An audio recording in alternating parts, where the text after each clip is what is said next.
আসসালামু আলাইকুম। আজকে আলোচনা করব পিস্টন রিং নিয়ে। পিস্টন রিং সিলিন্ডার ওয়াল এবং পিস্টনের মাঝখান দিয়ে কম্প্রেশন লিকেজ প্রতিরোধ করে। পিস্টন রিং মূলত দুই প্রকার এবং একটা পিস্টনে তিন ধরনের পিস্টন রিং থাকে। পিস্টন রিং দুই প্রকার হলো কম্প্রেশন রিং এবং অয়েল রিং। একটা পিস্টনে তিন ধরনের পিস্টন রিং থাকে, তাহলে চলেন দেখে আসি সেগুলো কি। এখানে দেখতে পাচ্ছেন সবার উপরে যে রিং আছে সেটাকে বলা হয় কম্প্রেশন রিং নাম্বার 1, তারপরটাকে বলা হয় কম্প্রেশন রিং নাম্বার 2। তারপরে যে তিনটা রিং দেখতে পাচ্ছেন এই তিনটাকে একত্রে বলা হয় অয়েল রিং, এবং তার উপরের অংশের যে রিংটা আছে সেটাকে বলা হয় অয়েল রিং সাইড রেল আপার সাইড, এবং নিচের অংশটাকে বলা হয় oil ring side rail lower side, এবং মাঝখানে যেটা আছে সেটাকে বলা হয় অয়েল রিং এক্সপান্ডার। যদি ভালো করে লক্ষ্য করেন তাহলে দেখতে পারবেন পিস্টন রিংয়ের একটু কাটা অংশ আছে। এই কাটা অংশটা কেন, এটার গুরুত্ব কি, চলেন আমরা সেটা নিয়ে আলোচনা করি। আমরা জানি প্রত্যেকটা পদার্থকেই তাপ প্রয়োগ করলে তা প্রসারিত হয়। যখন ইঞ্জিন গরম হয় তখন সেই রিংগুলা প্রসারিত হয় এবং সেই গ্যাপটা কমে যায়। এখন যদি এই কাটা অংশটা বেশি হয় বা কম হয় তাহলে কি অসুবিধা হবে? যদি কাটা অংশটা বেশি হয় তাহলে সেই অংশ দিয়ে কম্প্রেশন লিকেজ হওয়ার সম্ভাবনা থাকে যায়। কাটা অংশটা যদি কম হয় তাহলে কি হবে? কাটা অংশটা যদি কম হয় তাহলে ইঞ্জিন যখন গরম হবে বা অপারেটিং টেম্পারেচারে আসবে তখন কাটা অংশের দুইটা পাশ একটা আরেকটার সাথে লেগে যাবে এবং সেটা ড্যামেজ হয়ে যাবে, অথবা সেটা একসাথে লেগে সাইড ওয়াল বা সাইডের দিকে প্রসারিত হয়ে যাবে, যার ফলে সেটা সিলিন্ডার ওয়ালকে নষ্ট করে দিবে, মানে স্ক্র্যাচ করবে অথবা সিজুর হয়ে যাবে ইঞ্জিনটা। তাহলে এটা গেল কম্প্রেশন রিংগুলার কাজ। এখানে আরেকটা রিং আছে সেটাকে বলা হয় অয়েল রিং। অয়েল রিং মূলত সিলিন্ডার ওয়ালকে যে লুব্রিকেটিং করার পর সেই লুব্রিকেটিং এর যে অয়েলটা আছে তাকে স্ক্র্যাপ করে নিচের দিকে নিয়ে আসে এবং মিনিমাম যতটুকু অয়েল ফিল্ম থাকা দরকার ততটুকু অয়েল ফিল্ম থাকতে সাহায্য করে। এই ছিল পিস্টন রিং নিয়ে আলোচনা। যদিও পিস্টন রিং ফিটিং গ্যাপ থেকে যায়, পিস্টন সিলিন্ডার ওয়াল এবং পিস্টন রিংয়ের মাঝখান দিয়ে কিছু লিকেজ সংঘটিত হয়, এটা প্রতিরোধ করা যাবে না, কারণ ফিটিং গ্যাপের জন্য এটা থেকে যায়। একটা পিস্টন থেকে একটা পিস্টন রিং কিভাবে রিমুভ করতে হয় সেটা আজকে প্র্যাকটিক্যালি আমরা দেখতে পারি। চলেন আমরা দেখে আসি। আসসালামু আলাইকুম।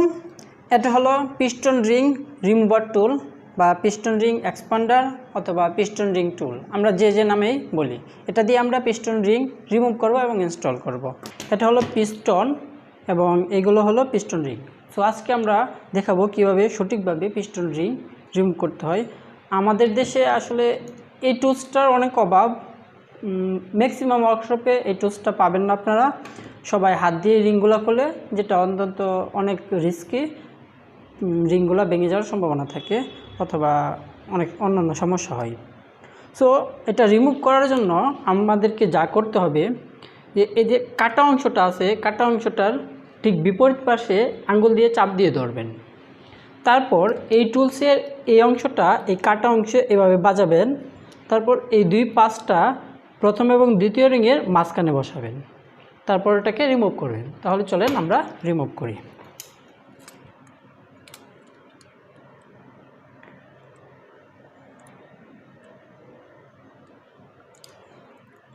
এই যে সহজে পিস্টন রিংটা রিমুভ হয়ে গেল, নাম্বার 1।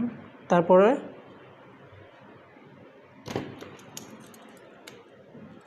ঠিক একইভাবে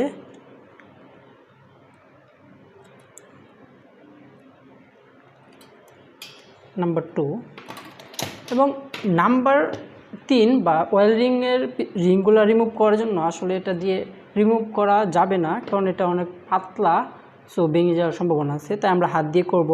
হাত দিয়ে এভাবে দ্বিতীয়টাতে তুলে নিব, প্রত্যেকবার দ্বিতীয়টাতে তুলে নিব।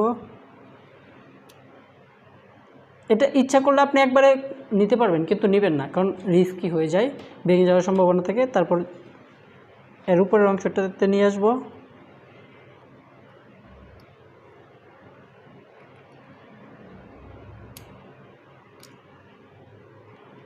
এবং সবশেষে খুলে ফেলব। এভাবে সবগুলা খুলে ফেলব।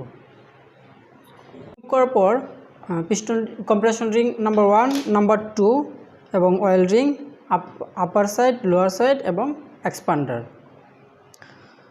সো এখন আমরা এটাকে ইনস্টল করব। ইনস্টল করার জন্য প্রথমে আপনাকে করতে হবে যা, এক্সপান্ডারটা প্রথমে ইনস্টল করে নেবেন। তারপর লোয়ার সাইড, এটাকে যেভাবে খুলছেন তার বিপরীতভাবে লাগাবেন। প্রথম গ্যাপে নিয়ে যাবেন,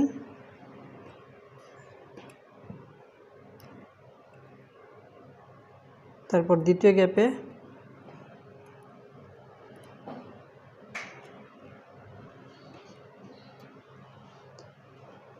তারপর একদম নিচের অংশে নিয়ে বসাই দেবেন।